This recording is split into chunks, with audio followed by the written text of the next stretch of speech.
Sometimes life strips away everything we think we truly need, leaving only what actually matters. In a forgotten corner of Millfield, a young girl named Maya discovered that home isn't a place. It's what you build with your own hands. And unbreakable spirit. With nothing but her loyal dog Max and an abandoned bus, Maya faced each cold night with quiet determination. While others saw rust and decay, she saw possibility. While the town looked away, she began creating something that would make them all stop and stare. But what could she possibly create that would transform an entire community? Before we jump back into Maya's incredible story, please tell us where you're tuning in from today, and if this heartwarming tale of resilience and hope touches your heart, make sure you're subscribed to our channel right now, because tomorrow I've saved something truly extra special just for you all. The morning sun filtered through the cracked windows of the old school bus, casting dancing shadows across the makeshift home Maya had created from necessity and hope. She stirred slowly, feeling Max's warm body pressed against her side, a constant reminder that she wasn't entirely alone in this world. The yellow paint had long since faded to a dull ochre, and rust bloomed like flowers along the wheel wells and door frames. But inside, Maya had transformed the cramped space into something that whispered of dignity.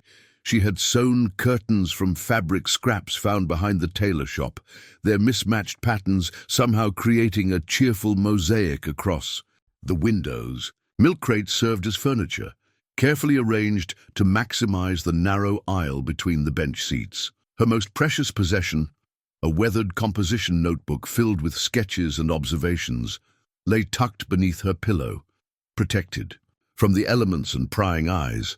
Max stretched and yawned, his golden retriever mix coat catching the early light. He had found her 3 winters ago, or perhaps she had found him. The details had blurred in the haze of those desperate early days. What mattered was that they had found each other when both needed a reason to keep going. His amber eyes held the same gentle wisdom that had helped her through the darkest nights when the cold seemed determined to seep into her bones and settle there permanently. The town of Millfield stretched out beyond the windows, a place caught between progress and decay. Main Street boasted a handful of businesses that had weathered decades of economic uncertainty. Sarah's Diner, with its checkerboard linoleum and handwritten specials board, Frank's hardware store, where every bolt and screw had its designated home, and the Millfield Public Library, where Mrs. Patterson had served as head librarian for 43 years. These weren't just buildings to Maya. They were characters in the story of a community that had forgotten how to dream. Maya had been observing this town for 8 months now, ever since she had discovered the abandoned bus on the edge of Riverside Park. The vehicle had been sitting there for years, gradually becoming part of the landscape as vines grew through the chassis and small animals made homes in the engine compartment. The previous winter had been brutal, and sleeping in doorways and under bridges had nearly cost her everything. When she first climbed through the emergency door at the back of the bus, she found something she hadn't dared hope for: shelter that no one seemed to claim or miss. The path that had led her to this place was paved with circumstances beyond her control. Her grandmother, the woman who had raised her after her parents died in a car accident when she was 6, had passed away suddenly during Maya's junior year of high school. The small apartment they shared had been in her grandmother's name, and, without family or means to maintain the lease, Maya found herself facing a choice between foster care or the uncertain freedom of the streets. At 17, with only months left until graduation, she chose independence over the system that had failed so many kids she knew. Her grandmother had been an artist, a painter who created murals in community centers and churches throughout the county. Maya had learned to see the world through her grandmother's eyes, to notice the way light fell across weathered faces and how stories lived in the architecture of forgotten places. These were lessons that couldn't be unlearned, even when survival became the primary concern. The notebook beside her pillow contained more than sketches. It held detailed observations of the people of Millfield, their routines and relationships, their unspoken sorrows and quiet joys. There was Frank, who arrived at his store every morning at exactly 7:30, coffee in hand, but who lingered outside for several minutes before unlocking the door, as if gathering courage for another day. Sarah, whose diner served as the unofficial town hall, mediating disputes over coffee refills and keeping tabs on anyone who might need an extra meal. Mrs. Chen, who tended the small community garden behind the library with the precision of someone who understood that growth required patience and faith. These people had become Maya's silent companions, their stories weaving themselves into her understanding of what community could mean. She watched from a distance, careful not to intrude, learning the rhythms of a place that functioned like a large, complicated family. There was beauty in their ordinary moments, the way Mr. Rodriguez swept his barbershop sidewalk with ceremonial precision each evening, or how the teenagers gathered around the old fountain in the town square, their laughter echoing off the buildings like music from another era. Maya had always possessed what her grandmother called the artist's curse, the inability to look at something without seeing its potential. Where others saw decay, she glimpsed transformation. The peeling paint on storefronts reminded her of abstract expressionist techniques. The weathered faces of long-time residents held stories that deserved to be preserved and celebrated. Even her bus, with its rust and wear, possessed a dignity that spoke to resilience and possibility. Max had developed his own routine in their months at the bus. He would wake before dawn and patrol their small territory, checking for any changes or threats. His protective instincts had grown stronger as Maya's presence in the town became more noticeable. People were beginning to recognize them. The girl and her dog who appeared at the edges of community events, who walked the residential streets in the early evenings when families gathered on front porches to escape the heat of summer kitchens. The morning ritual was always the same. Maya would heat water on the small camping stove she had purchased with money earned from odd jobs, sweeping behind the bakery, collecting recyclables, organizing storage rooms for businesses that paid in cash and asked no questions. She would make instant coffee in a chipped mug and share a simple breakfast with Max, often supplemented by day-old pastries that appeared mysteriously in the spot where she left sketches for the diner's bulletin board. Sarah from the diner had been the first person to acknowledge Maya directly. It had happened 3 weeks ago, during one of Maya's careful trips to the public restroom behind the park pavilion. Sarah had approached quietly, carrying a paper bag, and speaking in the measured tone of someone who understood the delicate nature of pride. "I made too many sandwiches today," Sarah had said, her eyes kind but not pitying. "Hate to see food go to waste. Would you mind helping me out?" Maya had accepted the offering with gratitude that went deeper than hunger. Someone had seen her as a person worthy of consideration rather than a problem to be solved or ignored. The interaction had lasted less than 5 minutes, but it had shifted something fundamental in Maya's relationship with the town. Since then, other small kindnesses had emerged. Frank had left a bag of dog food near the bus with a note that simply read, "For Max." Mrs. Patterson at the library had started leaving art books on the return cart outside the building after hours, their checkout cards stamped with dates far in the future. These gestures were offered without fanfare or expectation, gifts from people who understood that dignity sometimes required anonymity. Maya had learned to read the unspoken rules of small-town kindness. Accept gratefully, but don't presume. Contribute what you can without making others uncomfortable. Respect boundaries while remaining open to connection. These were survival skills that couldn't be taught in any classroom, lessons learned through careful observation and hard-won experience. The bus had become more than shelter, it was becoming home. Maya had cleaned every surface, sewn patches for the torn upholstery, and created storage solutions from discarded materials. But more importantly, she had begun to see it as a canvas, The exterior walls, scarred by weather and time, called to her artist's eye. She could envision transformation, not just for herself and her living space, but for something larger, something that might serve the community that had begun, in small ways, to embrace her presence. Her grandmother's voice echoed in memory. "Art isn't decoration, baby girl. It's communication. It's how we tell each other that we see the beauty in what others might overlook." Maya understood now, sitting in the early morning light with Max beside her and her notebook full of stories, that she had been gathering material for something significant. The town of Millfield, with its quiet dignity and unspoken struggles, deserved to see itself through an artist's eyes. The people who had shown her small kindnesses deserved to know that their gestures had been witnessed and treasured. She opened her notebook and began to sketch, letting her hand move freely across the page. The image that emerged was ambitious, a mural that would cover the side of the bus, transforming it from a symbol of abandonment into a celebration of community. The faces of Millfield's residents began to take shape on the paper, not as portraits, but as characters in a larger story about resilience, kindness, and the quiet heroism of everyday life. Max stirred and placed his head on her lap.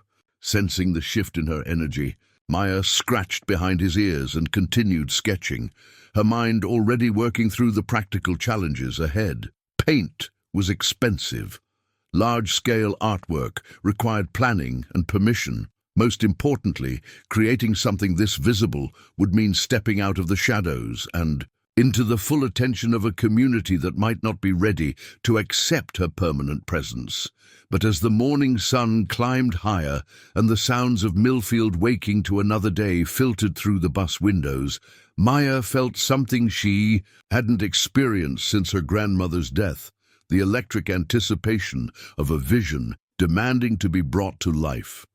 She had found her subject and her canvas. Now all she needed was the courage to begin. The discovery came on a Tuesday morning when Maya was making her usual rounds through the alley behind Main Street, checking for usable discarded materials. Max trotted beside her, nose to the ground, following scent trails that told stories she could only imagine. The routine had become meditative, this careful examination of what others considered waste, the quiet treasure hunt that helped supplement their meager resources. Behind Frank's hardware store, among the usual collection of cardboard boxes and metal scraps, something caught her eye. A paint can sat upright against the building's brick wall, its label partially obscured by a streak of dried blue. Maya approached cautiously, as she had learned to approach all unexpected discoveries. The can was nearly full, its contents still liquid despite the dried paint along the rim. Sky blue, not the deep navy or forest green she might have expected from a hardware store, but a color that reminded her of possibility and open horizons. She picked up the can, testing its weight, and noticed a handwritten note taped to the side.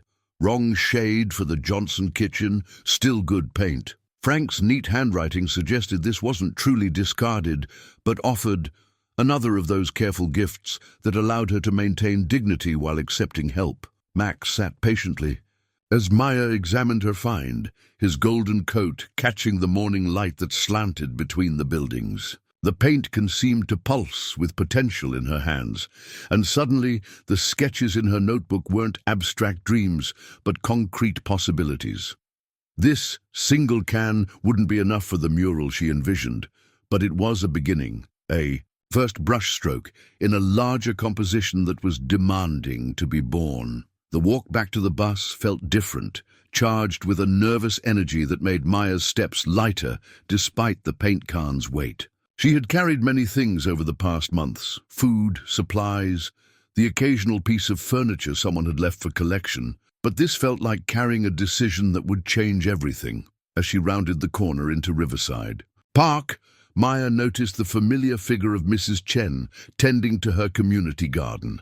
The elderly woman looked up from her tomato plants and offered a gentle wave. Maya waved back, acutely aware that in a few hours her presence in this space might become impossible to ignore or overlook. The paint can in her hands represented crossing a threshold from invisible to undeniably present. Back at the bus, Maya set the paint can on one of her milk crate tables and stared at it as if it might offer guidance. Max settled beside her, sensing the weight of the moment.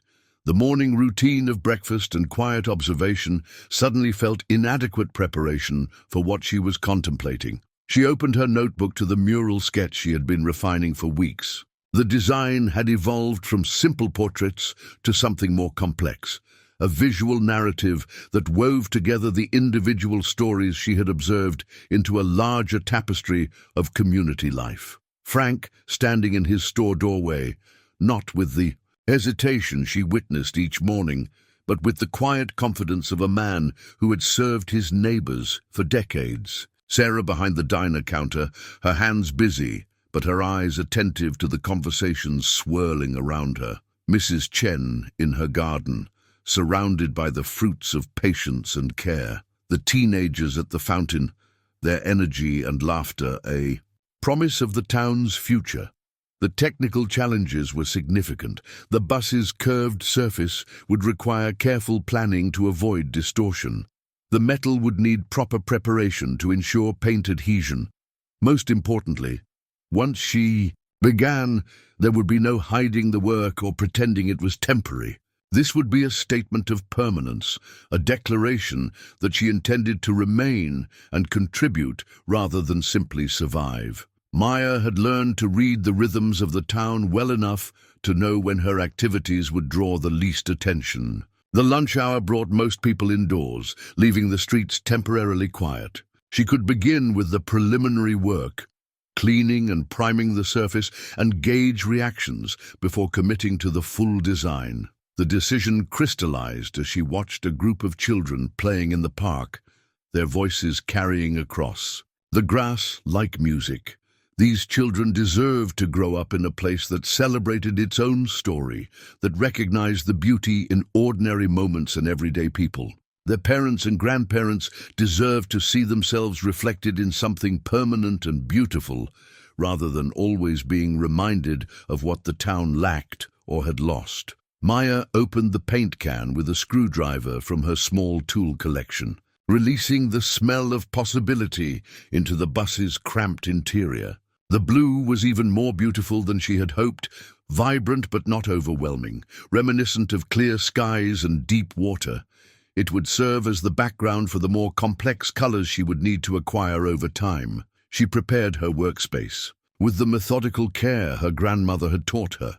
Drop cloths made from plastic bags spread beneath the work area, brushes cleaned and ready, though her selection was limited to what she had been able to afford or find. A coffee can filled with water for cleanup. Everything arranged within easy reach, because once she began, momentum would be crucial.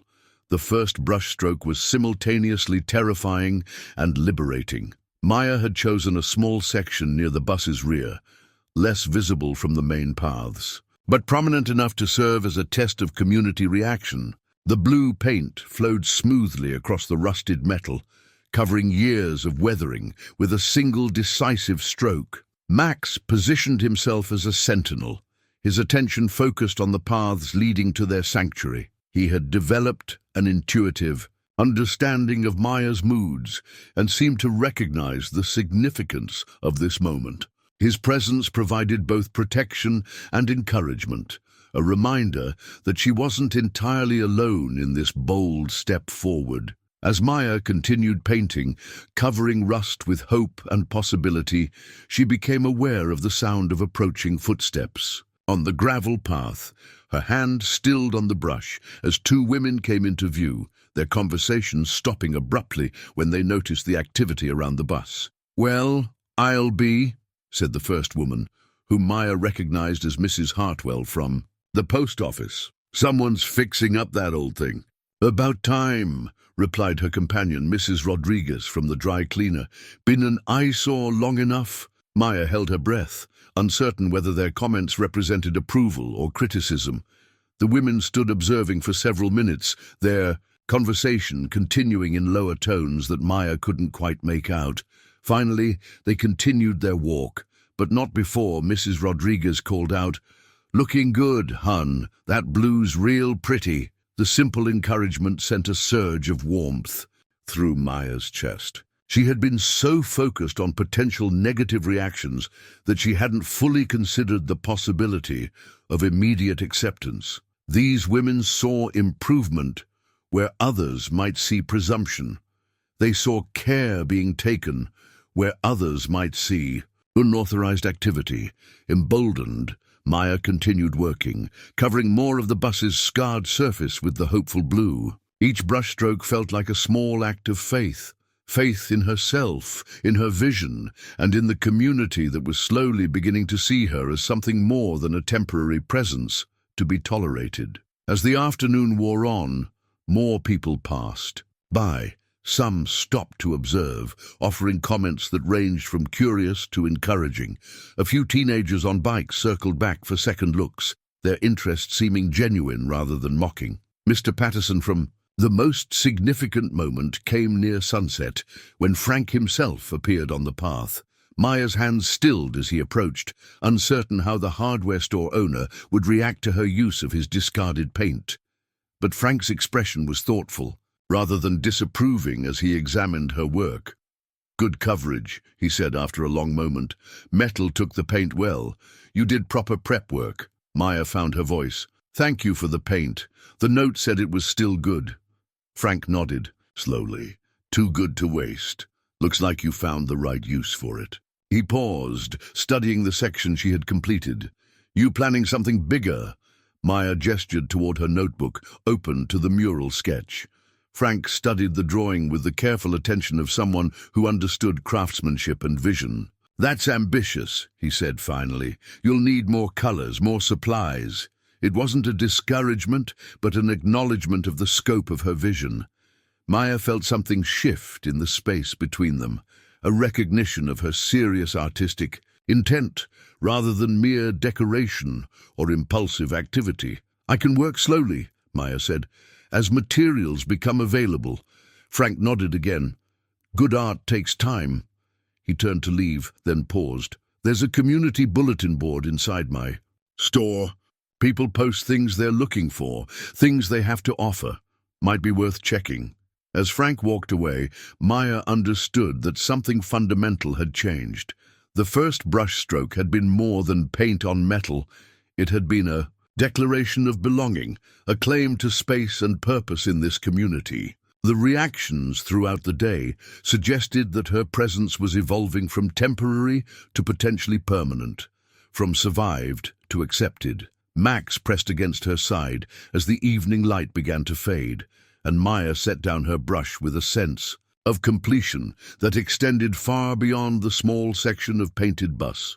She had begun something that would demand courage, creativity, and faith in equal measure. But for the first time since her grandmother's death, she felt she had found a path that led somewhere other than mere survival. The morning after her first painting session, Maya woke to find a small crowd gathered around the bus. Through the window, she could see children pressing close to examine the blue section, their voices animated with curiosity. Max stirred beside her, alert but not alarmed. His instincts told him these were observers, not threats. Maya gathered her courage and stepped outside, her notebook clutched against her chest. The children scattered back a few steps, suddenly shy now that the mysterious artist had appeared. But their interest remained, and Maya found herself surrounded by questions delivered in the direct way children approach the world. "Are you making it pretty?" asked a girl with braided hair who couldn't have been more than 7. "What's that going to be?" demanded a boy, pointing at her notebook. Maya opened the sketchbook carefully, revealing the detailed drawings she had created. Over months of observation, the children crowded closer as she turned the pages, showing them portraits of people they recognized, their parents, grandparents, neighbors. Each drawing captured something beyond surface appearance, revealing character in the tilt of a head or the gesture of weathered hands. "That's Mr. Frank," exclaimed one child, pointing to a sketch that showed the hardware store owner not as the sometimes gruff businessman they knew, but as the careful curator of solutions, surrounded by the tools and supplies that kept their community functioning. And Mrs. Sarah, called another, recognizing the diner owner portrayed not just serving food, but listening intently to a customer's troubles, her expression showing the wisdom of someone who had heard countless stories and held them with equal compassion. The children's excitement drew adult attention. Maya looked up to find several parents approaching, their expressions ranging from curious to cautious. She had learned to read these subtle social cues during her months of careful observation, the slight tension in posture that suggested uncertainty about how to interact with someone whose circumstances were clearly different from their own. Mrs. Rodriguez, whom she had met briefly the day before, stepped forward first. "These drawings are remarkable," she said, studying the open notebook. "You've captured something true about people. That's Frank exactly, always thinking about how to fix things." Other parents nodded, drawn in despite their initial hesitation. Maya found herself explaining her vision for the mural, describing how she wanted to create something that celebrated the community's everyday heroes. The conversation grew more animated as people recognized themselves and their neighbors in her sketches, seeing familiar faces through an artist's appreciative eye. "My grandmother taught me that art should show people the beauty they might not see in themselves," Maya explained, her voice growing stronger as she spoke about her passion. "Everyone in this town has a story worth telling." The comment created a moment of silence, not uncomfortable but thoughtful. Maya realized she had touched something important, the human need to feel seen and valued, to have one's contributions recognized and remembered. But not everyone appreciated the attention Maya's project was attracting. As the small crowd dispersed, Maya noticed two men standing near the park entrance, their postures radiating disapproval. She recognized them as council members she had observed during her evening walks, Mr. Brennan from the bank and Mr. Walsh, who owned several rental properties in town. Their conversation was heated, but conducted in low tones that carried more disapproval than actual words. Maya didn't need to hear the specifics to understand their concerns. An unhoused teenager creating permanent artwork on public property represented complications they preferred to avoid. Questions about permits, liability, and the precedent of allowing transient residents to make lasting changes to the community. Landscape. Max positioned himself between Maya and the men, his protective instincts engaged by their hostile energy. Maya placed a calming hand on his head while continuing her work, but the joy of the morning's positive interactions was tempered by the reminder that not everyone welcomed her growing visibility. Frank appeared later that afternoon, carrying a paper bag that proved to contain several small paint cans in different colors. "End-of-season clearance," he explained matter-of-factly. "Customer special orders that were never picked up. Can't return mixed colors to the supplier." Maya accepted the gift with gratitude that went beyond the material value. Frank's continued support represented something crucial: validation from someone whose opinion carried weight in the community. His practical assistance suggested he believed her project worthy of investment, not just encouragement. "There's been talk," Frank said as Maya examined the new colors. "Some folks are concerned about the legal aspects, property use, permits, that sort of thing." Maya's heart sank, but Frank continued before she could respond. "I've been looking into it. The bus sits on a strip of land that's technically part of the park system. Parks Department has some discretion about community art projects. Might be worth having a conversation with the right people." The suggestion opened new possibilities and new anxieties. Official approval would provide security and legitimacy, but it would also mean scrutiny, requirements, and potential rejection. Maya had learned to exist in the spaces between official attention, visible enough to survive, but not so prominent as to invite interference. "I could arrange a meeting," Frank offered. "Park supervisor is Jim Patterson, good man. His daughter teaches at the elementary school, and she's been talking about your drawings. Kids have been showing them to their parents. Maya realized that her art was already circulating beyond her control, creating conversations and connections she hadn't anticipated. The sketches she had shared with the children were being discussed at dinner tables, generating interest and opinions throughout the community. That evening, as Maya worked on adding her first touches of color to the mural, she was approached by an elderly woman she had noticed, but never met. The woman moved slowly, using a walking cane, but her eyes were sharp with intelligence and curiosity. "I'm Evelyn Chen," the woman said, settling carefully on a nearby bench. "I tend the community garden behind the library." Maya had seen Mrs. Chen countless times, always working with patient precision among the vegetables and flowers. She had sketched her several times, capturing the meditation-like quality of her gardening, the way she seemed to communicate with the plants through touch and attention. "Your grandmother was Elena Santos, wasn't she?" Mrs. Chen asked gently. Maya's breath caught. No one in Millfield had made that connection before, though her grandmother had created murals in neighboring towns. "You knew her?" "I knew her work," Mrs. Chen corrected. "She painted a beautiful piece at the community center in Riverside, 20 miles south. A celebration of immigrant families and their contributions to the area's agricultural heritage. Powerful work, it told stories that needed telling." The validation of her grandmother's artistic legacy brought tears to Maya's eyes. Mrs. Chen continued speaking, in the gentle tone of someone who understood the weight of artistic inheritance. "She would be proud of what you're beginning here," Mrs. Chen said, studying the emerging mural. "Art that serves community, that helps people see themselves with dignity and pride. That's sacred work." Mrs. Chen's endorsement carried significant weight in the community.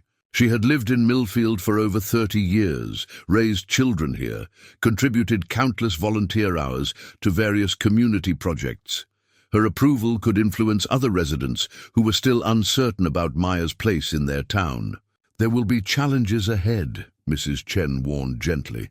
"Change makes some people nervous, especially when it comes from unexpected sources.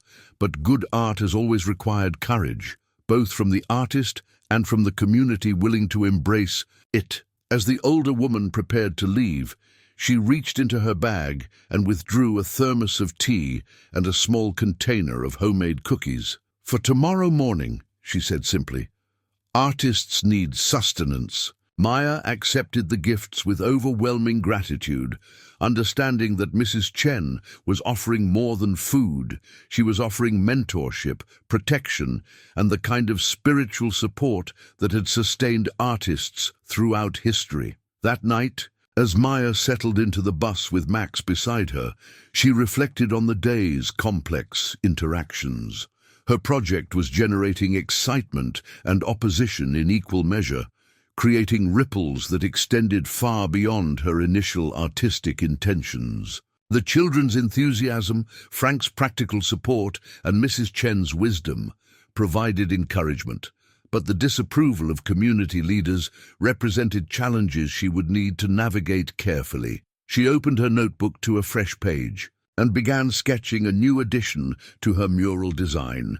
Mrs. Chen in her garden, surrounded by the abundance that came from years of patient cultivation. It seemed fitting to include the woman who had connected Maya's work to her grandmother's legacy, who understood that art could serve as bridge between generations and between the individual story and the larger community narrative. The drawing that emerged showed Mrs. Chen not just as a gardener, but as a keeper of stories, her hands nurturing not just plants, but the continuity of community memory and wisdom. Maya's newfound confidence manifested in ways she hadn't expected. 3 days after her conversation with Mrs. Chen, she began leaving small sketches around town, not signed or claimed, but placed where they might bring joy or recognition to ordinary moments that usually passed unnoticed. The first drawing appeared, tucked behind the community bulletin board outside Frank's hardware store, a portrait of old Mr. Kowalski feeding pigeons in the town square every morning at precisely 8 o'clock. The sketch captured not just his routine, but the gentle ceremony of it, the way his weathered hands distributed breadcrumbs with the precision of someone who understood that small acts of care could anchor an entire day. Sarah discovered the second sketch when she opened the diner early Tuesday morning. Someone had slipped it under the door. A drawing of the teenage waitress, Jenny, not as the sometimes awkward high school student customers saw, but as the observant young woman who remembered every regular customer's coffee preference and knew, intuitively, when someone needed an extra moment of friendly conversation. Word spread quickly through a town the size of Millfield. By Thursday, people were actively searching for the mysterious drawings, and the community bulletin board had become an informal gallery where residents brought any artwork they discovered. The board, weathered and functional, had always served as the town's unofficial communication center, advertising yard sales, lost pets, and community events. Now it displayed something unexpected.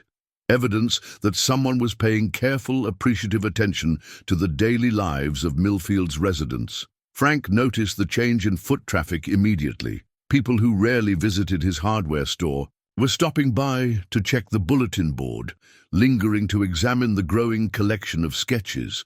Conversations sparked around the drawings, with residents sharing stories about the people depicted and speculating about the identity of the anonymous artist. "It's got to be someone who's been here a while," observed Mrs. Patterson from the library, studying a sketch of the mail carrier, depicted not just delivering letters, but serving as an informal news network, connecting isolated residents to the larger community through brief conversations at mailboxes.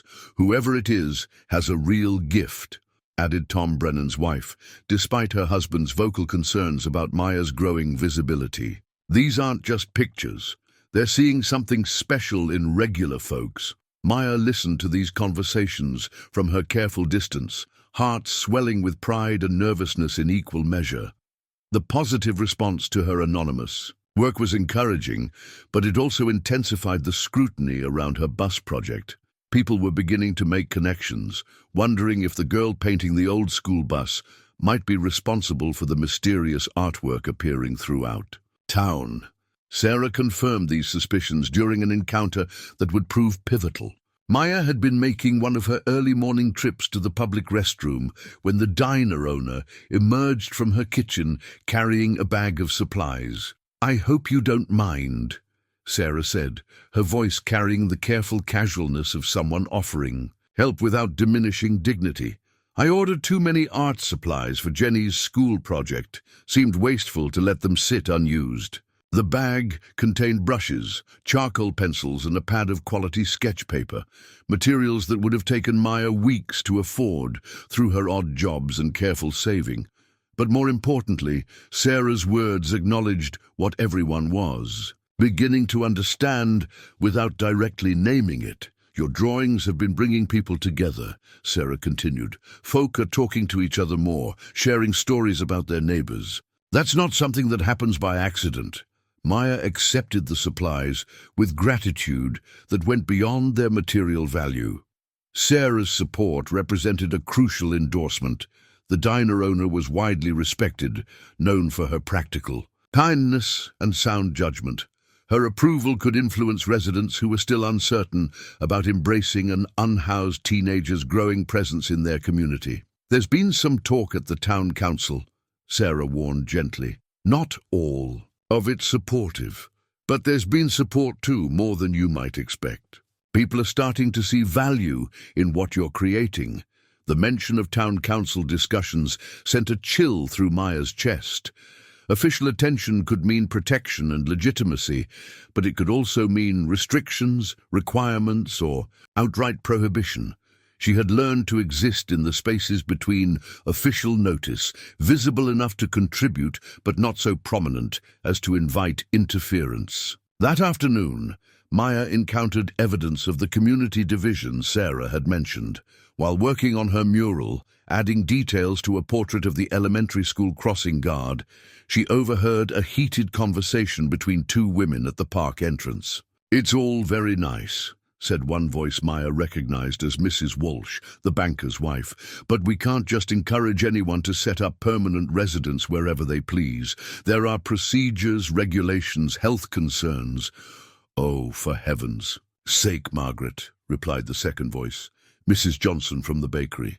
"The girl's not hurting anyone. If anything, she's adding something beautiful to a space that was just sitting there gathering rust and weeds." "That's not the point," Mrs. Walsh insisted. "Today it's art projects. Tomorrow it's a whole camp of transients thinking they can claim public property. We have to think about precedents." Maya's hands stilled on her brush as the conversation continued, revealing the fault lines that her project was creating in the community. Some residents saw her work as enhancement and gift. Others viewed it as unauthorized occupation and potential liability.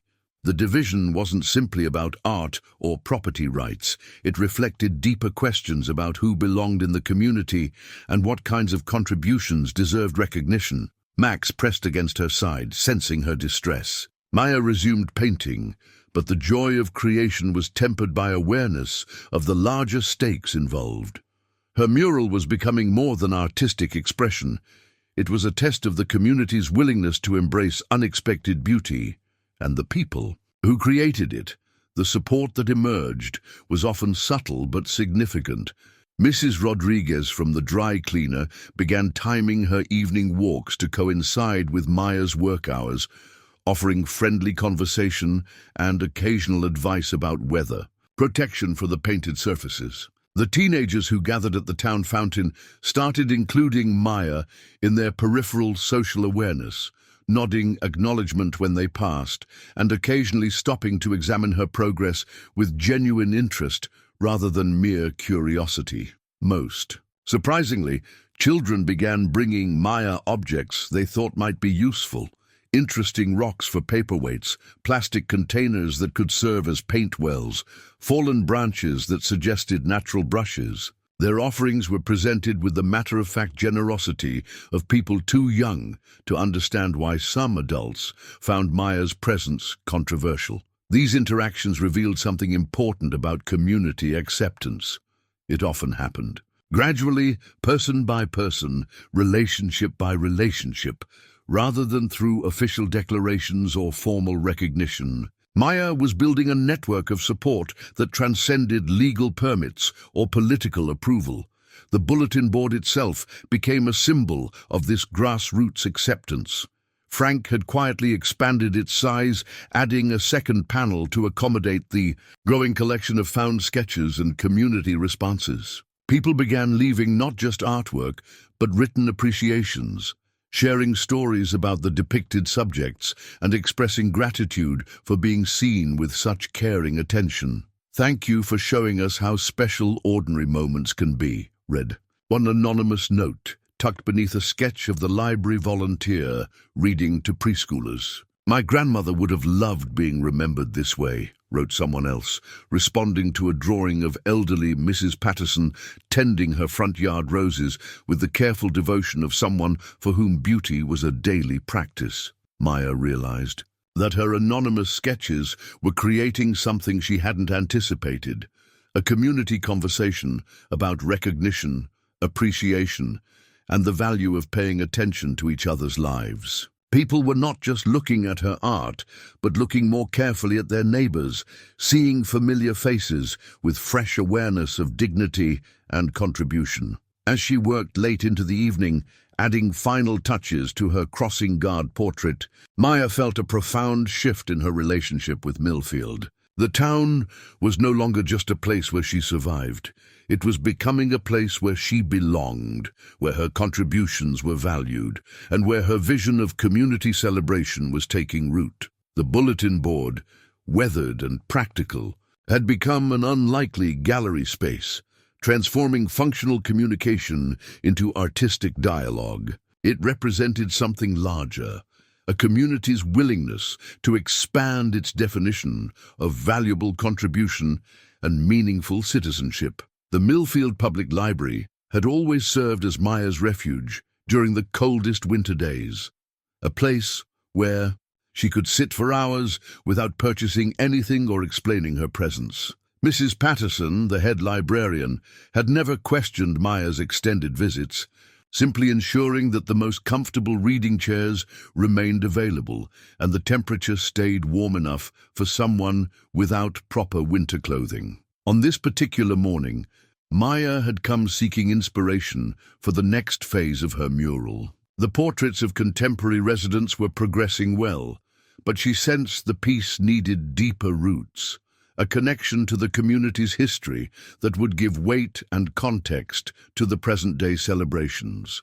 Mrs. Patterson, noticing Maya's research intent, had quietly guided her toward the local history section, a collection of photograph albums, newspaper clippings, and oral history transcripts that documented Millfield's evolution from agricultural settlement to modern, small town.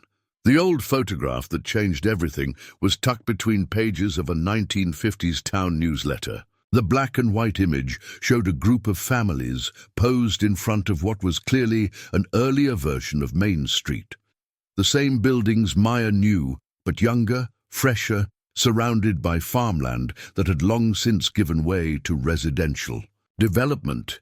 But it was the faces that captured her attention. These were the grandparents and great-grandparents of people she had been sketching, their features echoing through generations in ways that made Maya's heart race with recognition. There was a young man, who could only be Frank's father, standing proudly in front of the hardware store with the same careful posture she observed in Frank every morning. A woman who shared Sarah's warm eyes and determined chin stood beside an early version of the diner, her apron suggesting the same generous hospitality that had welcomed Maya to the community. "That's my father there," said a quiet voice behind. Maya startled, finding Frank standing nearby with a book tucked under his arm. He settled into the adjacent chair, studying the photograph with the expression of someone revisiting cherished memories. "Hardware store was already 30 years old when he took it over from my grandfather," Frank continued. "Started as a blacksmith. Shop in 1892, evolved with the times. My father added the paint section in 1951, right after that picture was taken." Maya listened intently as Frank shared stories that gave depth to her understanding of the community's continuity. The hardware store wasn't just a business. It was a 3-generation legacy of service, of being the place people turned when things needed fixing or building or maintaining. "My grandfather used to say that a hardware store is really in the problem-solving business," Frank reflected. "People don't come to buy screws and paint. They come because they have a vision of improvement and need the tools to make it real." The comment resonated deeply with Maya's own experience. Frank's quiet support of her mural project suddenly made sense. He understood, perhaps better than most, the importance of providing tools and materials to people with visions of transformation. "Would you mind if I included some historical elements in the mural?" Maya asked carefully, not copying this photograph, but celebrating the continuity between past and present generations. Frank considered the question with his characteristic thoughtfulness. "I think that would be fitting. This town has been shaped by people who saw possibility where others saw problems. Sounds like you understand that philosophy." Their conversation was interrupted by the arrival of other library visitors, Mrs. Chen and 2 women Maya recognized but hadn't formally met. Word was spreading about Maya's research, and people were curious about how the town's history might be incorporated into the growing mural. "My grandmother is in that photograph," said one of the women, pointing to a young mother holding a small child in front of the grocery store. "She used to tell stories about how different things were then, but also how some things stayed the same. The way neighbors helped each other, the way everyone knew each other's families." Maya realized she was witnessing something significant, long-time residents connecting their family histories to her artistic vision, seeing their personal narratives as part of a larger community story worth preserving and celebrating. The mural was evolving from contemporary celebration to multi-generational tribute. But the growing attention also intensified Maya's internal struggles with worthiness. That afternoon, as she worked on incorporating historical elements into her design, doubt crept in with uncomfortable persistence. Who was she to tell this community's story? She had been in Millfield for less than a year, living on the margins, observing from distance. What right did she have to claim the role of community historian and artist? Max, lying beside her easel, seemed to sense her emotional turbulence. He had been sluggish all morning, his usual enthusiasm for their outdoor activities replaced by an uncharacteristic lethargy that worried Maya more than she wanted to admit. When she offered him water, he drank with the careful movements of someone conserving energy for more important tasks. The first visitors arrived while Maya was struggling with both artistic doubt and growing concern for Max's health. A family with 3 children approached the bus with the careful politeness of people unsure about social protocol, but genuinely interested in what they were seeing. "We heard about the mural," the mother explained. "The children have been asking to see it." Maya set aside her brushes and welcomed them warmly, explaining her vision while watching Max out of the corner of her eye. He had positioned himself protectively near the bus, but seemed to be struggling with the simple act of standing. The children's excitement about recognizing faces in the mural was gratifying, but Maya found herself distracted by worry. More visitors followed throughout the afternoon, individuals and small groups drawn by curiosity and community pride. Maya realized that the mural was becoming a destination, a place people brought out-of-town relatives to show off something unique about their community. The bus, once a symbol of abandonment, was transforming into a focal point of local identity. "It's like looking in a mirror that shows the best version of ourselves," commented Mrs. Rodriguez, studying a section that depicted the annual county fair volunteers. "You've seen us the way we want to be seen." But by evening, Maya's worry about Max had overwhelmed her ability to appreciate the positive responses to her work. He was clearly unwell, lying still when he usually remained alert, showing no interest in food, and running a fever that Maya could feel when she pressed her hand to his coat. The veterinary clinic was 15 miles away, and Maya had no transportation and limited money for emergency care. She sat beside Max in the gathering dusk, sketching absent-mindedly, while her mind raced through impossible calculations of cost and logistics. Mrs. Chen appeared as if summoned by Maya's distress, carrying her usual bag but moving with unusual urgency. "Sarah called me," Mrs. Chen explained, settling carefully beside Maya and Max. "She saw you from the diner window and could tell something was wrong." Maya hadn't realized her worry was so visible, but Mrs. Chen's presence brought immediate comfort. The older woman examined Max with the gentle competence of someone who had cared for many animals over the years. "He needs to see Dr. Williams," Mrs. Chen said finally. "I'll drive you both to the clinic first thing in the morning." "I don't have enough money for an emergency visit," Maya admitted, her voice breaking slightly. Mrs. Chen's expression softened with understanding.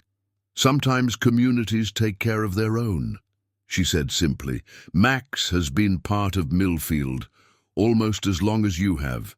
People have noticed how well he's behaved, how he's never caused problems. That matters." As if summoned by their conversation, Frank appeared carrying a small envelope. "Emergency fund," he explained without preamble. "Sarah organized it. Contributions from people who've been following your work should cover the basic veterinary costs." Maya opened the envelope to find several $100s in small bills, the kind of money that came from people giving what they could afford rather than what they had in abundance. Each contribution represented someone choosing to invest in her well-being and Max's health. The generosity overwhelmed her, not just for its practical help, but for what it represented about her changing status in the community. She was no longer the homeless girl with a dog that people chose to tolerate or ignore. She had become someone whose struggles mattered, whose contributions had earned genuine care and support. That night, as Maya kept vigil beside Max, she reflected on the day's complex emotions. The historical photographs had shown her the continuity of community care across generations. The visitors to her mural had demonstrated the power of art to bring people together around shared identity and pride. And the emergency fund had proven that she and Max had found not just a place to live, but a place where they belonged. Dr. Williams's veterinary clinic occupied a converted farmhouse on the outskirts of town, its waiting room filled with the comfortable chaos of a practice that served both pets and livestock. Maya sat clutching the envelope of emergency fund contributions while Mrs. Chen completed the intake paperwork with the efficiency of someone who had navigated many medical crises over the years. Max lay quietly in Maya's lap, his breathing labored but steady. The fever had broken during the night, but he remained lethargic and uninterested in food, symptoms that had kept Maya awake with worry and worst-case scenarios. "Don't fret yourself to pieces," Mrs. Chen advised gently. "Dr. Williams has been caring for animals in this county for 35 years. If anyone can help Max, it's him."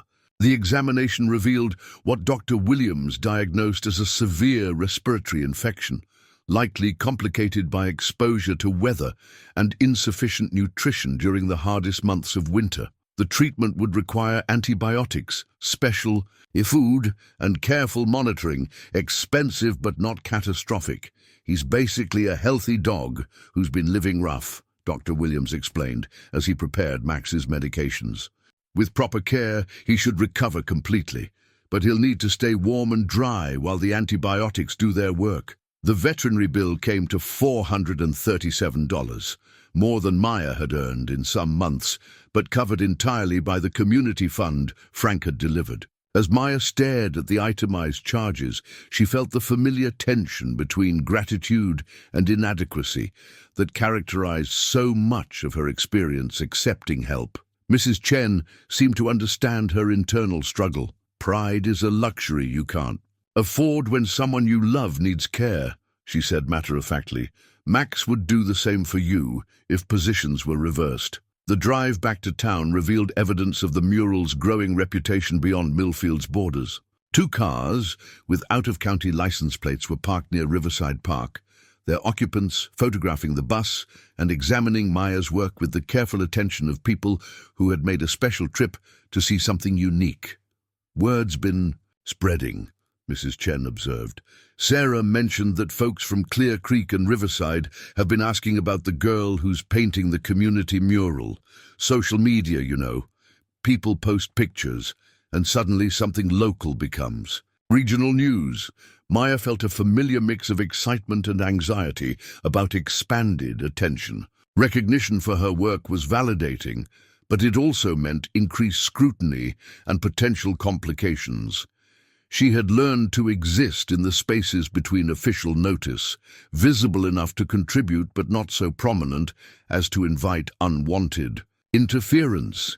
Her concerns proved justified when they returned to find a woman with a camera and notebook waiting near the bus. The stranger introduced herself as Jennifer Martinez from the Regional Arts Weekly, a publication that covered cultural activities across 3 counties. "I'd love to do a feature story about your community mural project," Jennifer explained enthusiastically. "It's exactly the kind of grassroots art initiative our readers appreciate. Authentic community engagement, local talent, collaborative creativity." Maya hesitated, unsure how to navigate this new territory. A newspaper article would bring significant attention, both positive and potentially problematic. It would also make her homeless status public knowledge beyond the local community, inviting questions and scrutiny she wasn't prepared to handle. Mrs. Chen stepped in smoothly. "Maya's been working very hard on this project," she said diplomatically. "Perhaps you could give her some time to consider the interview request." Jennifer left her contact information and moved on to photograph the mural from various angles. But Maya noticed her also taking notes about the bus's interior modifications and the makeshift living arrangement that was increasingly difficult to conceal. That afternoon brought a steady stream of visitors, including several community members Maya hadn't previously encountered. Some were clearly supportive, bringing food, art supplies, or simply offering encouragement. Others seemed motivated by curiosity about the growing attention rather than genuine appreciation for the artwork itself. The division Mrs. Chen had warned about was becoming more apparent. Maya overheard fragments of conversations that revealed the fault lines developing in community opinion, inspiring example of young people making positive contributions, setting a precedent for anyone who wants to claim public property, brought more positive attention to Millfield than we've had in years. Health department concerns about unsanitary living conditions. Sarah arrived in the early evening carrying a thermos of soup and news that would complicate Maya's situation. Further, town council's called a special meeting for next week, Sarah reported. Your project's been generating enough discussion that they feel they need to address it officially. Maya's heart sank. Official attention meant rules, requirements, and the possibility of prohibition. She had hoped to complete her mural quietly, contributing to the community without drawing bureaucratic scrutiny. It's not necessarily bad news, Sarah continued quickly, reading Maya's expression. There's been significant support, especially after word spread about the emergency fund for Max. People have been calling the town office expressing appreciation for your work. But Sarah's reassurance couldn't entirely offset Maya's growing anxiety about increased visibility. The newspaper interest, the visitors from other towns, and now official council attention represented a level of public exposure that made her vulnerable in ways she was still learning to understand. That evening, as Maya worked on her mural while Max rested comfortably on a pile of donated blankets, she was approached by a delegation of sorts: Frank, Mrs. Chen, Sarah, and Mrs. Rodriguez, all carrying the serious expressions of people who had been discussing important matters. We've been talking, Frank began diplomatically, about how to help you navigate the challenges ahead. The attention your work is attracting is wonderful, but it's also creating complications. Sarah stepped forward with a folder containing documents Maya didn't recognize. We've been researching legal protections for community art projects, she explained. There are precedents for public art initiatives, grants available, procedures for official recognition. The key, Mrs. Chen added gently, is transforming what you're doing from unauthorized activity into an official community project. That would provide protection and legitimacy while preserving your artistic vision. Maya examined the documents. Grant applications, permit forms, and examples of other communities that had successfully established public art programs. The paperwork was intimidating, but it represented something she had never dared imagine: official recognition of her contribution as valuable and worth protecting. There would be requirements, Frank warned honestly. Reporting, documentation, probably some restrictions on content and materials, but there would also be funding, supplies, and legal protection from anyone who might want to shut down your project. Mrs. Rodriguez leaned forward earnestly. The thing is, Maya, this isn't just your project anymore.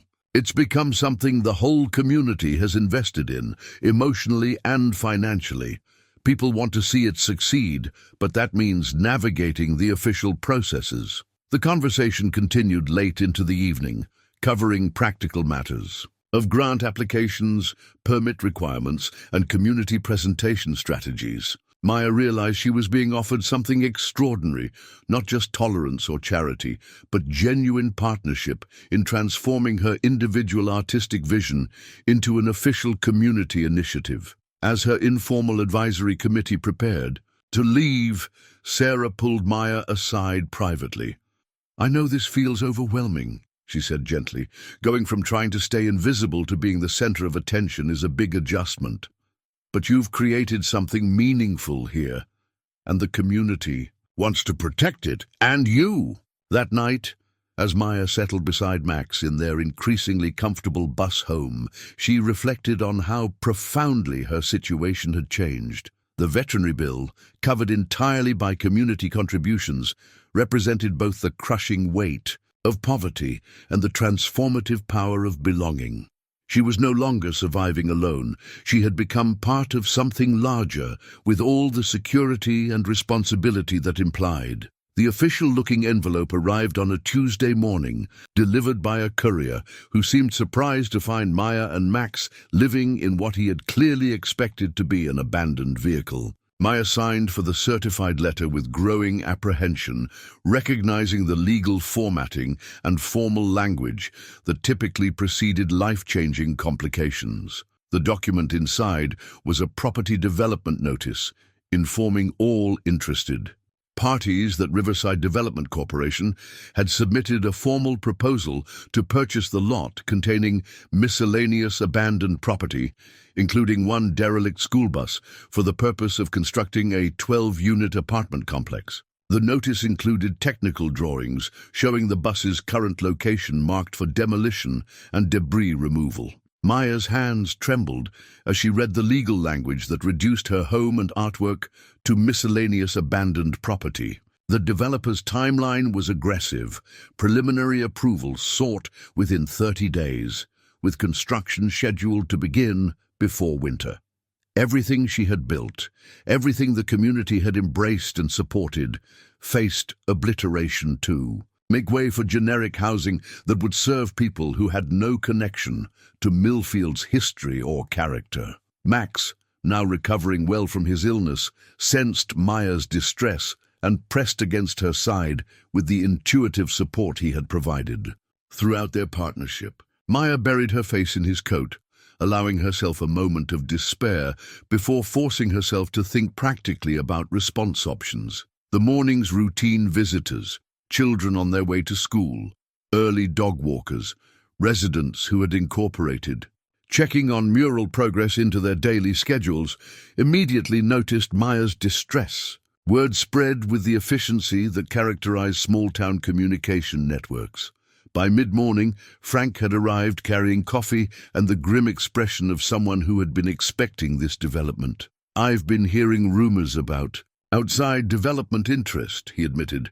"Should have warned you, but I hoped they were just speculation." He examined the legal notice with the careful attention of someone familiar with bureaucratic processes. "This is serious, but it's not necessarily final. There are procedures, hearings, opportunities for community input." Mrs. Chen appeared shortly, after Frank, followed by Sarah and several other community members who had been following Maya's project with increasing investment. The small gathering around the bus took on the atmosphere of a crisis meeting, with people passing the development, notice from hand to hand while discussing response strategies. "The lot is technically part of the park system," observed Mrs. Patterson from the library. "There should be community input requirements for any development that affects public space. The bus itself might have some protection as community art," added Tom Rodriguez, who had arrived with a folder of documents. "I've been researching legal precedents since the newspaper inquiry. There are cases where community art projects gain protection against development pressures." Maya listened to the discussions swirling around her, grateful for the support, but overwhelmed by the complexity of legal and political processes she didn't fully understand. The community that had embraced her art was now mobilizing to protect it, but success would require navigating systems she had always avoided. Sarah took charge with her characteristic practical efficiency. "We need to coordinate our response," she announced. "Maya, you'll need legal representation to challenge this development proposal. Community members, we need to prepare for the town council meeting where this will be discussed. And we need to document everything: the mural's creation process, community support, the positive impact on local tourism and pride." Frank surprised everyone by revealing information he had been quietly gathering. "I've been photographing the mural's progress since Maya started," he said, producing a thick folder of images. Detailed documentation of each stage, community reactions, the transformation of the space from abandoned eyesore to community focal point. The photographs were revelatory. Frank had captured not just Maya's artistic process, but the community's evolving relationship with her work. Images showed children drawing inspiration from the mural, elderly residents sharing stories triggered by the historical elements, tourists from neighboring towns taking photographs and making purchases at local businesses. The documentation proved that Maya's art had generated measurable positive impact beyond aesthetic improvement. "This is evidence of community investment," Mrs. Chen observed, studying the photographs. "It shows the mural has become integral to local identity and economic activity. That might provide legal grounds for protection." But the most surprising revelation came from Frank's final folder, containing documents Maya had never seen. He had been quietly researching the legal status of the bus and the land it occupied, gathering information that could prove crucial in fighting the development proposal. "The lot has been designated as park space since 1967, Frank explained. "Any development would require not just town council approval, but state environmental review because of the proximity to the river. More importantly, the bus itself was abandoned by the school district in 1998, but never formally declared surplus property. Technically, it remains public property that was repurposed for community benefit." Maya realized that Frank had been preparing for this confrontation long before the development notice arrived. His support had gone far beyond providing art supplies.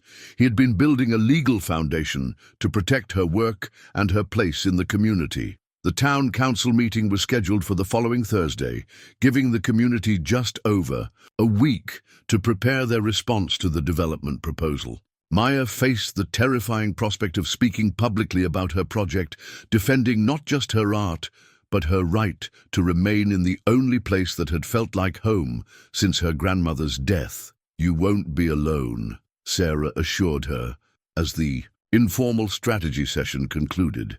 "This has become about more than your mural. It's about what kind of community Millfield wants to be." Over the following days, Maya witnessed an extraordinary mobilization of community support. Mrs. Patterson organized petition drives at the library. The teenagers who gathered at the town fountain created social media campaigns highlighting the mural's positive impact. Local business owners documented increased foot traffic and tourism related to people coming to see Maya's artwork.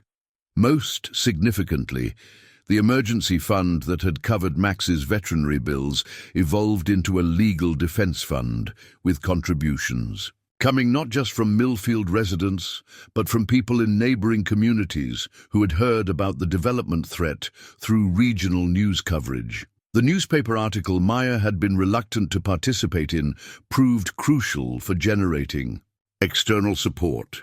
Jennifer Martinez's feature story had portrayed Maya's project as exactly the kind of grassroots community art initiative that deserved protection against generic development pressure. The article generated letters of support from art organizations, historical societies, and community development experts across the region. But the most powerful support came from unexpected sources within Millfield itself. Residents Maya had never met began approaching her with stories about how the mural had affected them personally. An elderly man shared how seeing his late father depicted in the historical section had helped him process grief and remember family, stories he thought were forgotten. A young mother described how her children's excitement about recognizing neighbors in the artwork had sparked conversations about community service and appreciation. "You've helped us see ourselves differently," explained Mrs. Walsh, the banker's wife who had initially expressed concerns about precedent and unauthorized occupation. That has value beyond what any apartment complex could provide. As the town council meeting approached, Maya realized that the development threat had clarified something important for both herself and the community. Her mural was no longer simply her individual artistic expression. It had become a symbol of Millfield's character, its commitment to recognizing and preserving what made the community unique. The property deed and development proposal had seemed to reduce her entire project. The legal language about abandoned property, and miscellaneous debris. But the community response proved that some things couldn't be quantified in bureaucratic terminology. Art that touched people's lives, that helped them see themselves and their neighbors with fresh appreciation, created value that transcended property law and development economics. The night before the council meeting, as Maya put finishing touches on sections of the mural she had been racing to complete, she reflected on the transformation that had occurred. 8 months ago, she had been a homeless teenager trying to survive invisibly on the margins of a community that barely noticed her existence. Now she found herself at the center of a defining moment for that same community, a test of whether Millfield would choose preservation of its emerging cultural identity over the promise of increased tax revenue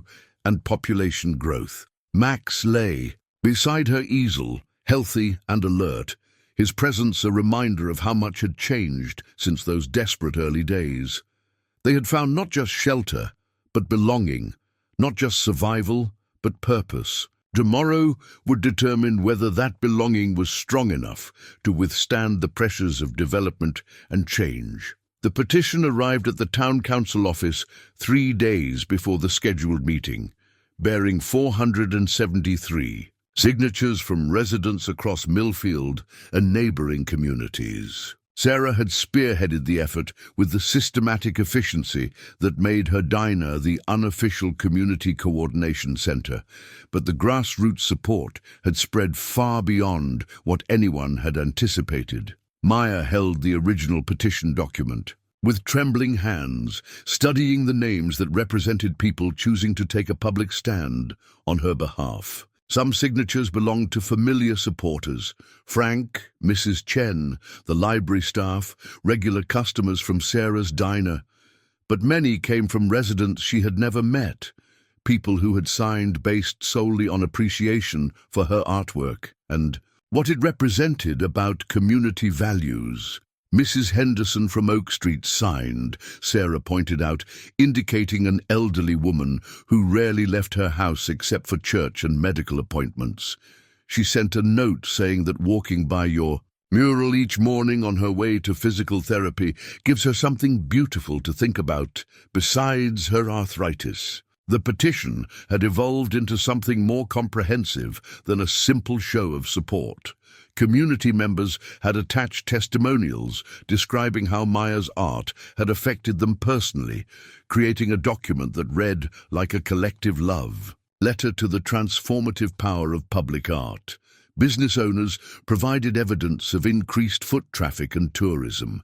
Teachers described how the mural had become an informal classroom for discussions about local history and artistic expression. Parents shared stories of children developing new appreciation for their neighbors and community. But Maya also understood that the petition represented something more challenging than simple support. It meant accepting responsibility for the hopes and investment of hundreds of people who had decided her project was worth defending. The weight of that expectation was both inspiring and terrifying. The legal situation had grown increasingly complex as the developer responded to community resistance with escalated pressure. Riverside Development Corporation had hired a law firm specializing in municipal development disputes, arguing that emotional attachment to unauthorized art couldn't override legitimate property rights and economic development opportunities. They're claiming the community support is manufactured, Frank reported after attending a preliminary hearing as Maya's unofficial advocate, suggesting that outside agitators are influencing local opinion to prevent legitimate development.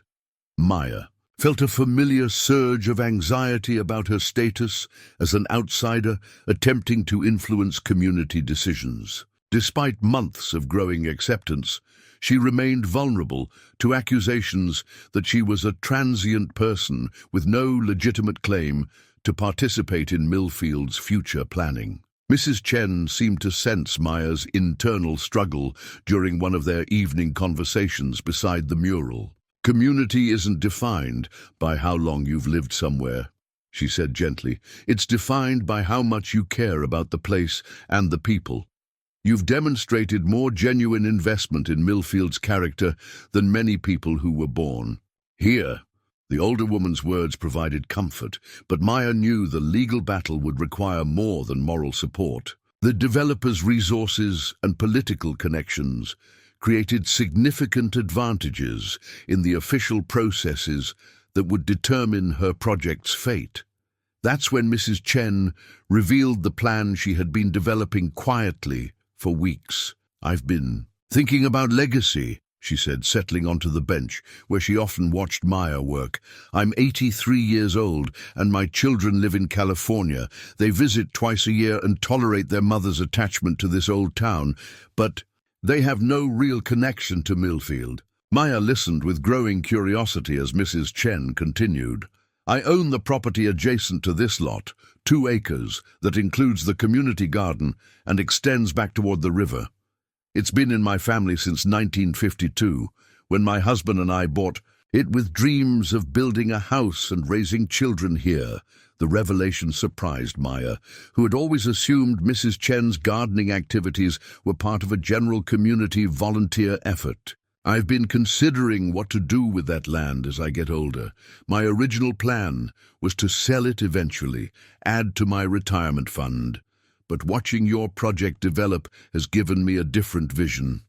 Mrs. Chen reached into her bag and withdrew, a folder containing architectural sketches and legal documents that immediately captured Maya's attention. "I want to donate the land to establish a community art center," she announced. "A permanent space for artists like you, for classes and workshops, for rotating exhibitions that celebrate both local talent and visiting artists. Your bus and mural would be the centerpiece, but surrounded by expanded facilities that could serve the region." Maya stared at the sketches, which showed her bus integrated into a thoughtfully designed campus of studios, gallery spaces, and classroom buildings. The design preserved the mural as the focal point while providing infrastructure for a much more ambitious community cultural program. "The legal advantages are significant," Mrs. Chen continued. "Donated land designated for specific community purposes gains protection against private development. The art center would become a legitimate municipal asset, making it much harder for outside developers to challenge its existence."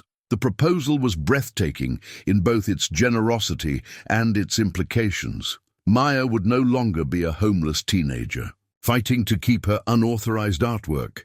She would become the founding artist of an official community cultural institution. But the offer also represented a fundamental change in the nature of her project and her relationship with the community. Accepting would mean embracing visibility and responsibility on a scale she had never imagined, transforming from someone who existed on the margins to someone at the center of Millfield's cultural identity. "I need time to think about this," Maya said carefully, overwhelmed by the magnitude of Mrs. Chen's offer.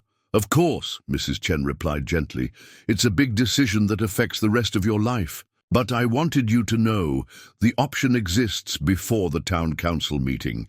It could provide a powerful alternative to present alongside the community petition." Maya spent the following days completing final sections of her mural while wrestling with the decision about Mrs. Chen's offer. The artwork had evolved into something more comprehensive than she had originally envisioned, incorporating historical elements, contemporary portraits, and symbolic representations of community values that spoke to both long-time residents and visitors from neighboring areas. Sarah organized work sessions where community volunteers helped with surface preparation, protective coating application, and site maintenance tasks that allowed Maya to focus on the artistic elements requiring her specialized skills. These collaborative work days had become social events, with people bringing food, sharing stories, and creating the kind of informal community bonding that transformed individual projects into collective ownership. "It's not your mural anymore," observed Jenny, the teenage waitress from the diner, as she helped apply protective sealant to completed sections. "I mean, you're the artist," but it belongs to all of us now. It's become part of how we see ourselves." The comment crystallized something Maya had been sensing, but hadn't fully articulated. Her individual artistic vision had become a community catalyst, creating connections and conversations that extended far beyond the painted surfaces. The mural's value wasn't just aesthetic, it had become a focal point for community identity and pride. But the increasing collective investment also intensified the pressure Maya felt about the upcoming town council decision.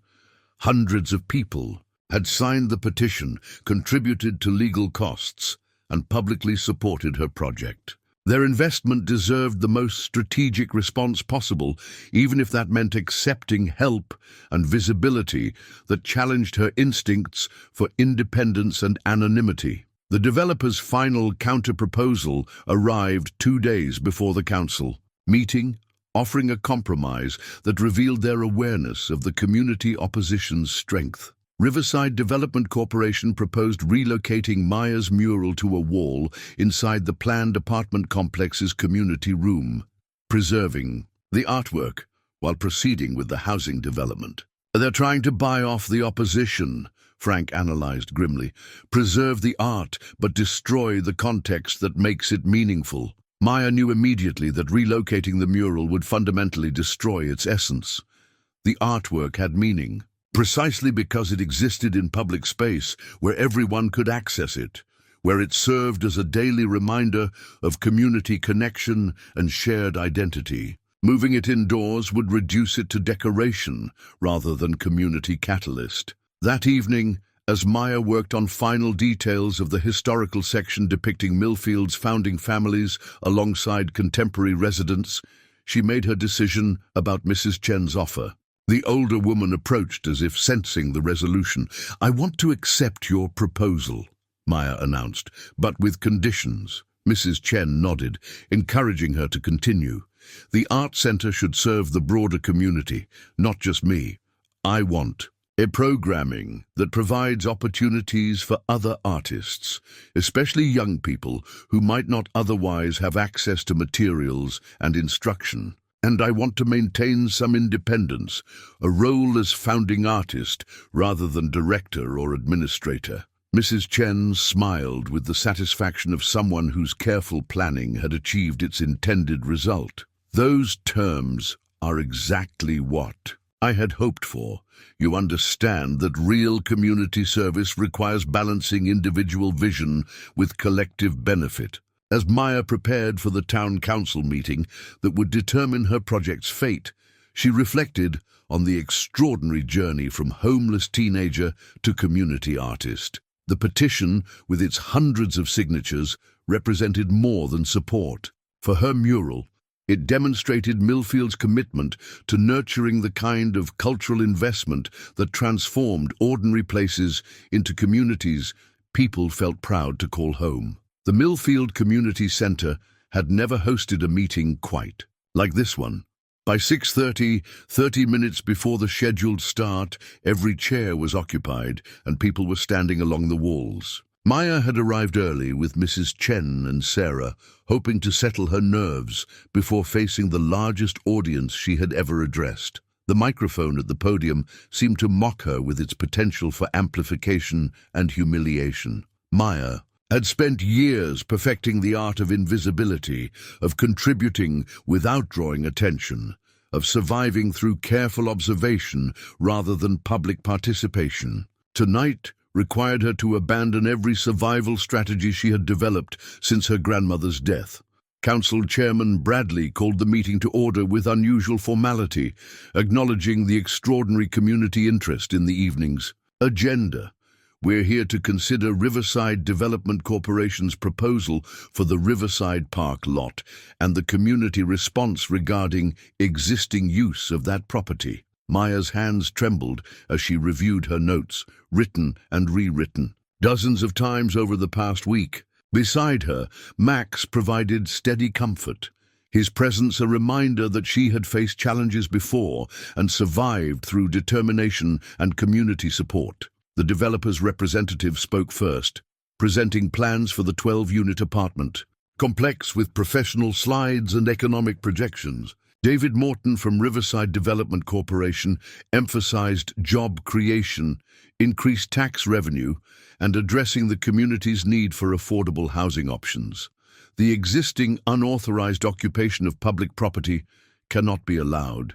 To prevent legitimate development that serves broader community needs, Morton concluded, while we appreciate the artistic effort involved, we must prioritize legal land use that provides concrete economic benefits. Maya noticed the careful language that reduced her home and art to unauthorized occupation, while elevating the apartment complex to legitimate development. The framing was deliberate, designed to make her project seem temporary and insignificant, compared to permanent housing construction.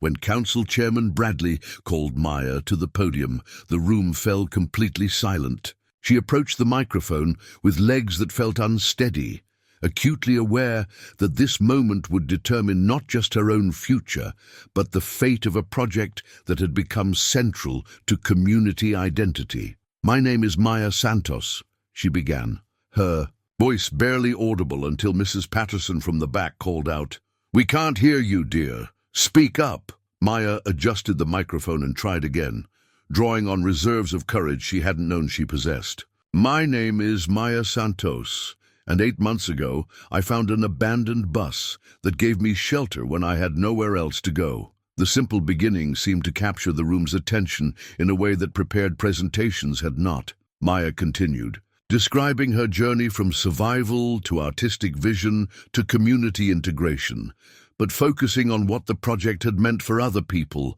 rather than her own needs. "The mural isn't just my artwork," she explained.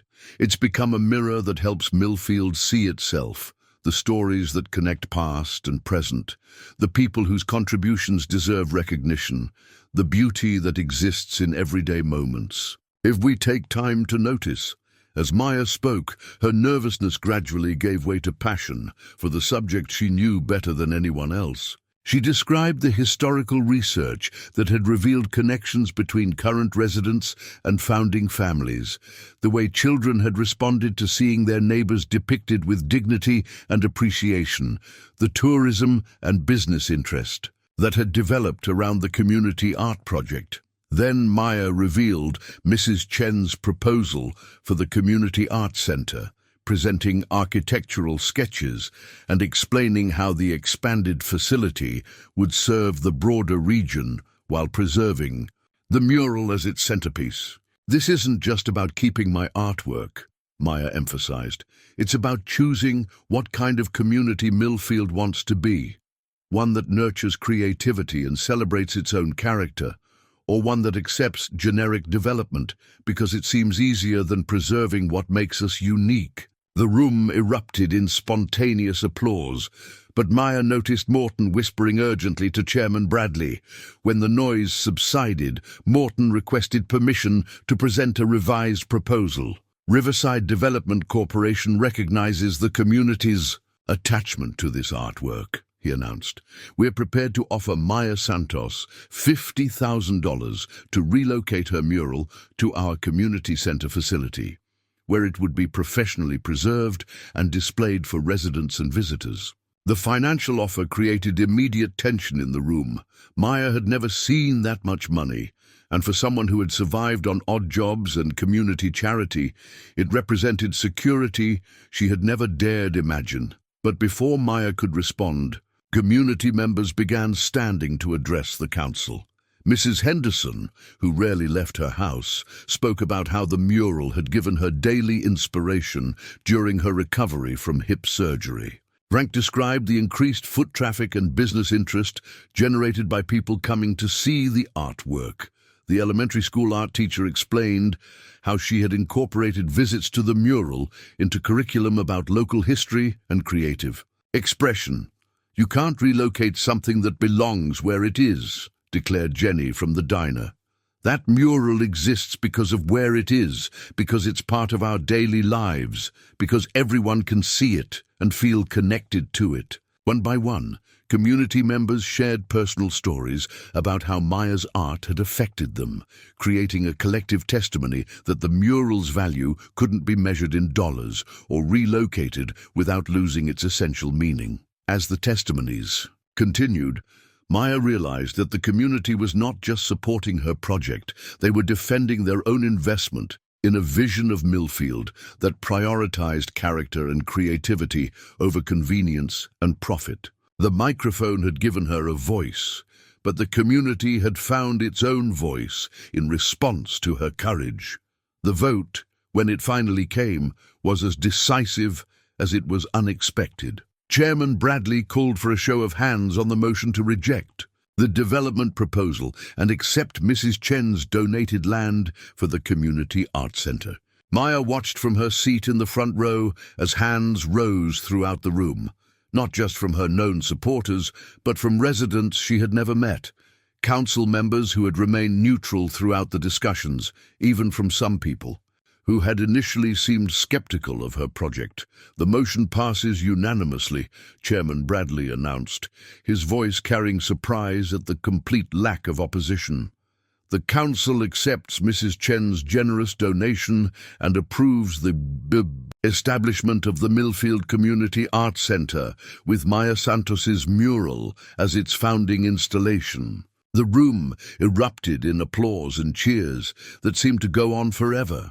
Maya felt tears streaming down her face as the reality sank in.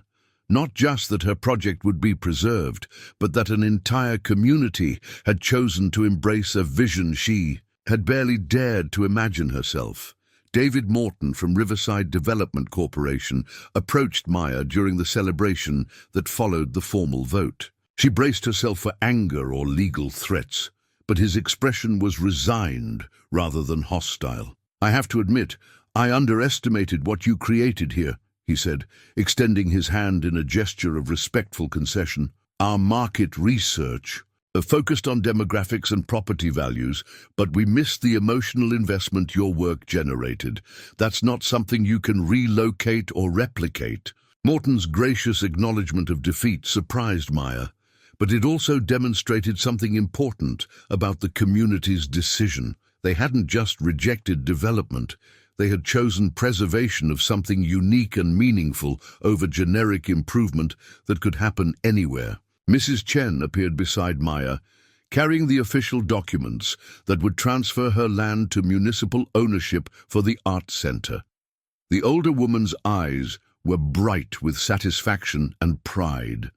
43 years I've been waiting for the right use for that property," she said, embracing Maya gently. "My husband would have loved seeing it become a place where artists help communities remember their stories and celebrate their character." The weeks following the council meeting brought a whirlwind of activity as the community mobilized to transform Mrs. Chen's donated land into a functional art center. Maya found herself thrust into a role she had never imagined, not just as the founding artist, but as a collaborator in designing facilities that would serve regional creative needs.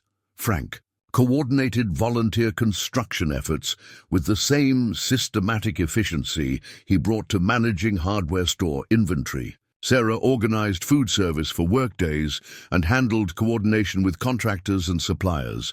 Mrs. Patterson researched grant opportunities and educational programming models from similar facilities across the state. Maya's bus remained the centerpiece of the developing campus, but it was now surrounded by the framework of studio spaces, classroom buildings, and gallery facilities that would expand its impact far beyond what she had originally envisioned.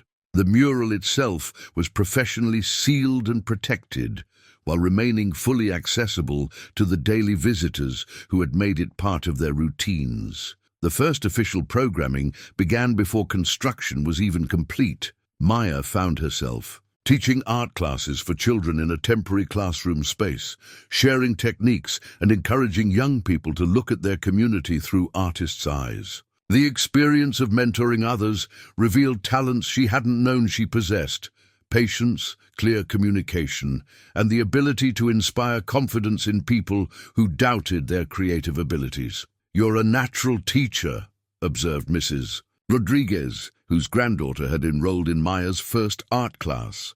"The way you help children see possibilities instead of problems, that's a gift." Maya realized that teaching allowed her to honor her grandmother's legacy in ways she hadn't anticipated. Elena Santos had believed that art served community by helping people recognize beauty and dignity in their ordinary lives.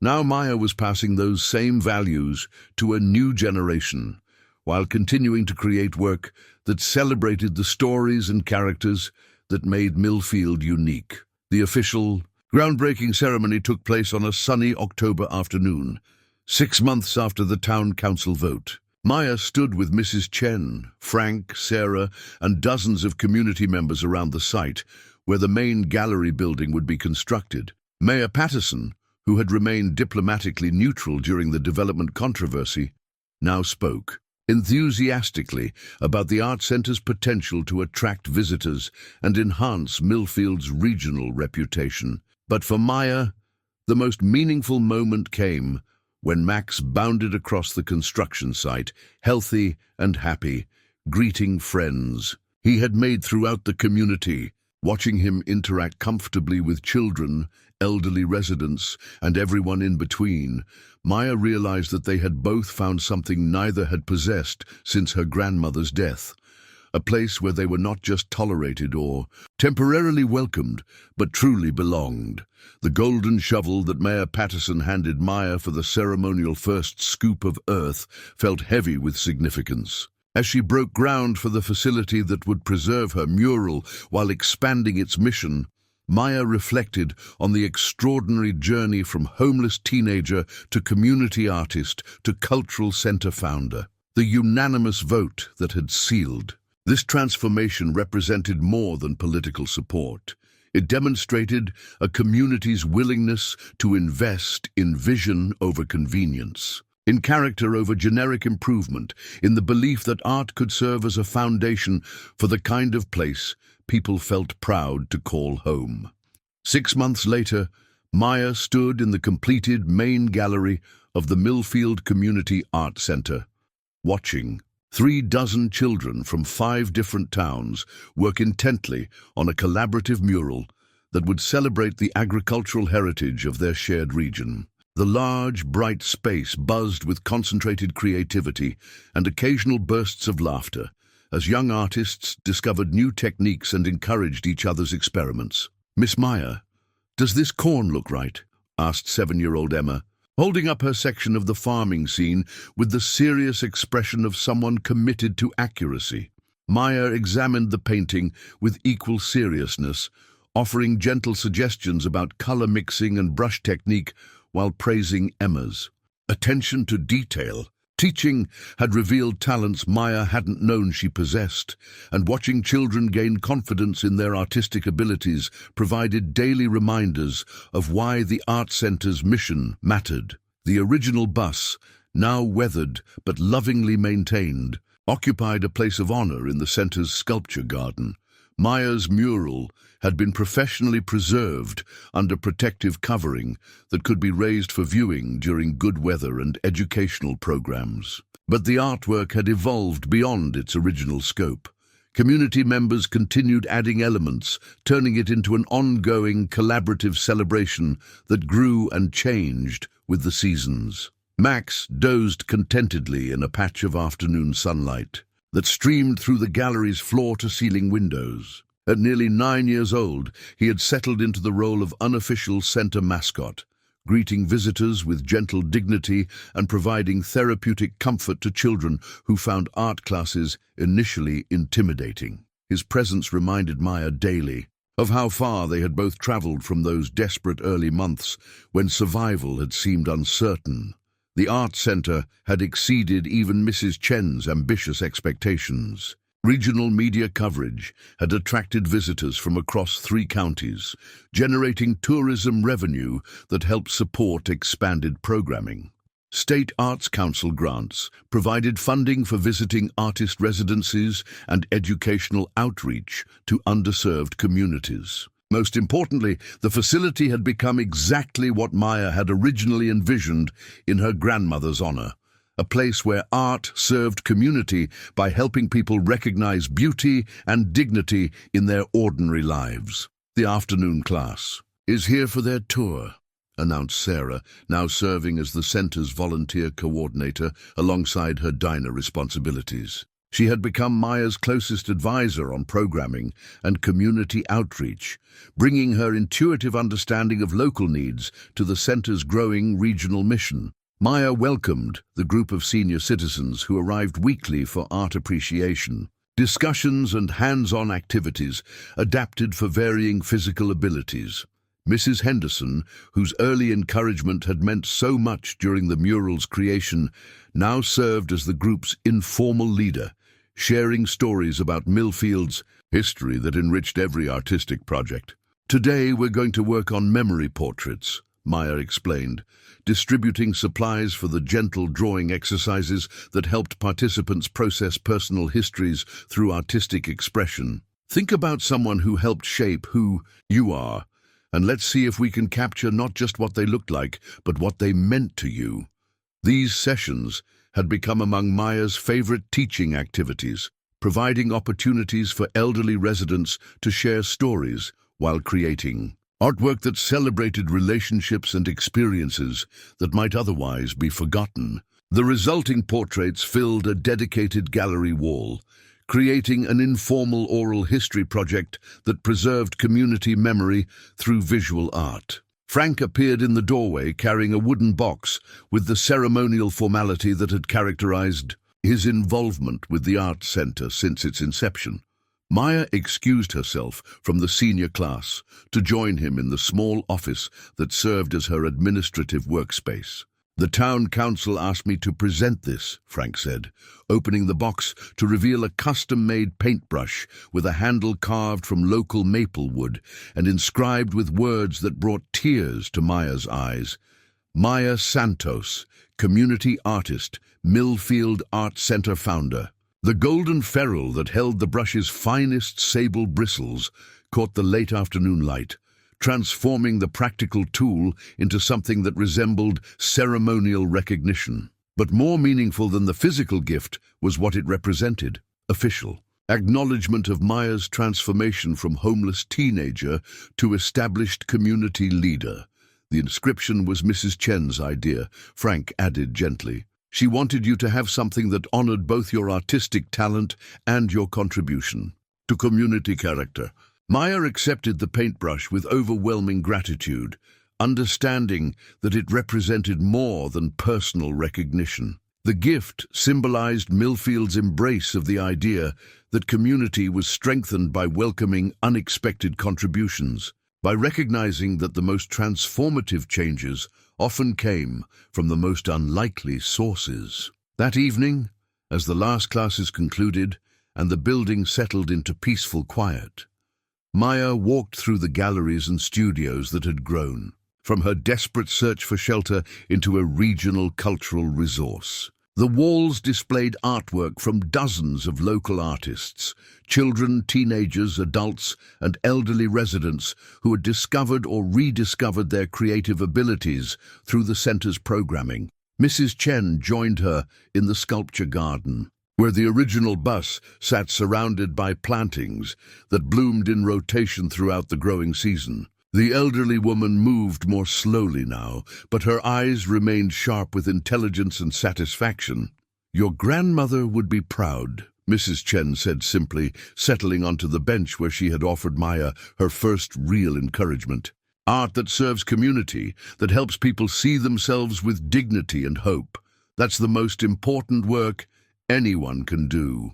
Maya reflected on the journey that had brought her from that first desperate night in the abandoned bus to this moment of recognition and belonging.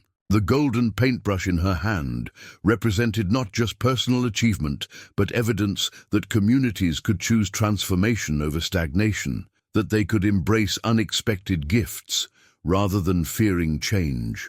The mural that had started as one homeless teenager's desperate attempt at creating beauty had become the catalyst for a community's rediscovery of its own character and potential. Art had served as the bridge between individual vision and collective identity, proving that sometimes the most powerful changes began with the smallest acts of courage and hope.